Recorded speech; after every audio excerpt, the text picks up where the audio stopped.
Assalamualaikum warahmatullahi wabarakatuh. Perkenalkan, nama saya Rubiatul Adawiyah. Di sini saya akan mempresentasikan dengan sebuah judul yaitu zakat nomik. Baiklah guys, jadi sini saya akan menjelaskan tentang yang di bawah ini zakat nomik. Seperti yang saya bilang tadi, nama saya Rubiatul Adawiyah, NIM saya 18102086. Selanjutnya ada pengertian zakat nomik. Secara bahasa, zakat berasal dari kata zakka yuzakki tazkiyatan, zikatan, yang berarti membersihkan atau mensucikan, at-taharu, keberkahan, al-barakatu, tumbuh dan berkembang, an-numu, beras atau keberesan, as-salahu. Adapun secara istilah, zakat merujuk pada bagian tertentu pada harta yang telah ditentukan oleh Allah Subhanahu wa taala untuk didistribusikan kepada yang berhak. Sedangkan dalam 4 mazhab, zakat dapat didefinisikan sebagai berikut. Nah, yang pertama itu ada mazhab Hanafiyah, mendefinisikan bahwa zakat adalah pemberian hak kepemilikan atas sebagian harta tertentu dari harta tertentu kepada orang tertentu yang telah ditentukan oleh syariat semata-mata karena Allah. Nah, yang kedua ada pendapat menurut mazhab Malikiyah, yaitu zakat sebagai mengeluarkan sebagian tertentu dari harta tertentu yang sejalan sampai nisab kepada orang yang berhak menerima jika pemilikan haul telah sempurna, selain barang tambang, tanaman, dan harta temuan.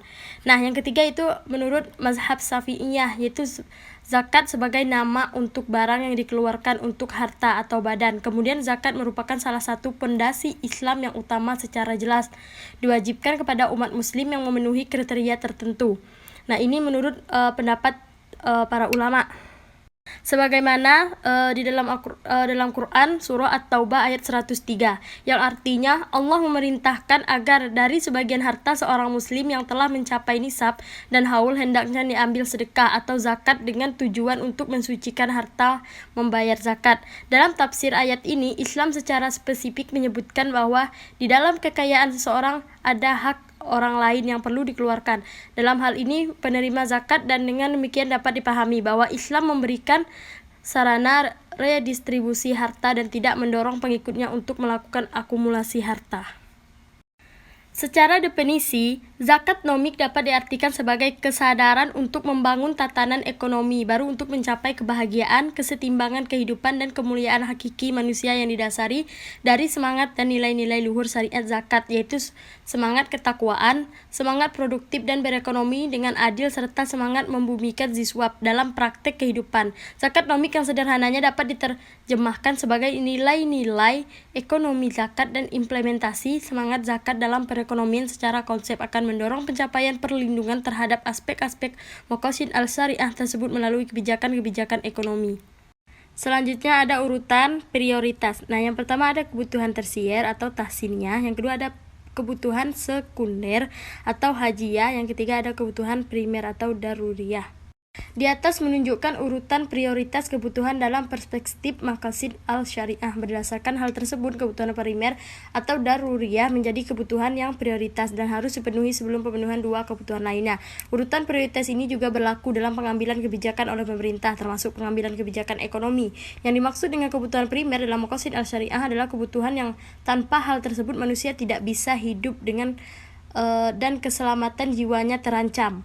Nah, kebutuhan ini meliputi diantaranya kebutuhan akan pangan, tempat tinggal, keamanan, dan akses terhadap layanan kesehatan. Kebijakan ekonomi dalam perspektif maqasid al-syariah secara ideal harus diprioritas untuk memenuhi kebutuhan primer masyarakat. Kebutuhan sekunder atau hajiyah merupakan kebutuhan yang jika tidak dipenuhi maka akan mempersulit kehidupan manusia. Seiring dengan perkembangan dalam masyarakat, ruang lingkup kebutuhan hajiyah menjadi semakin luas. Dalam masyarakat kontemporer, beberapa kebutuhan berupa barang mewah seperti telepon genggam atau internet yang umumnya dikategorikan sebagai kebutuhan tersier dapat termasuk dalam kategori ini apabila ketiadaannya akan mempersulit kehidupan manusia.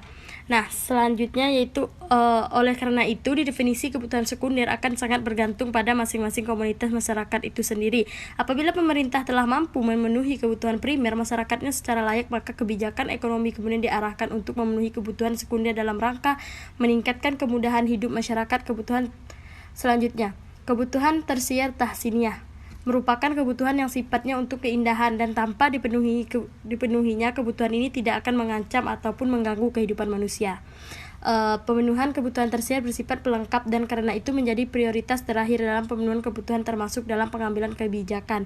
Kategori yang termasuk dalam kebutuhan umumnya adalah barang-barang mewah yang permintaannya tidak mencerminkan permintaan masyarakat secara keseluruhan. Selanjutnya 4 nilai yang ingin dibangun oleh zakat nomik. Yang pertama ada fight atau semangat ketakwaan. Zakat sebagai instrumen keuangan sosial dalam Islam merupakan bentuk perintah agama yang diwajibkan oleh Allah Subhanahu wa taala. Oleh karena itu mengimplementasikan zakat dalam perekonomian juga merupakan cerminan dari pelaksanaan perintah agama dan zakat. Pilar-pilar zakat nomik 149 perwujudan ketakwaan seorang muslim. Selanjutnya ada yang production revolution atau budaya produksi. Meskipun zakat seringkali diinterpretasikan sebagai transfer yang diberikan untuk keperluan konsumtif, namun pada dasarnya nilai-nilai yang dibawa oleh zakat mendorong seseorang untuk produktif dan menghindari konsumerisme.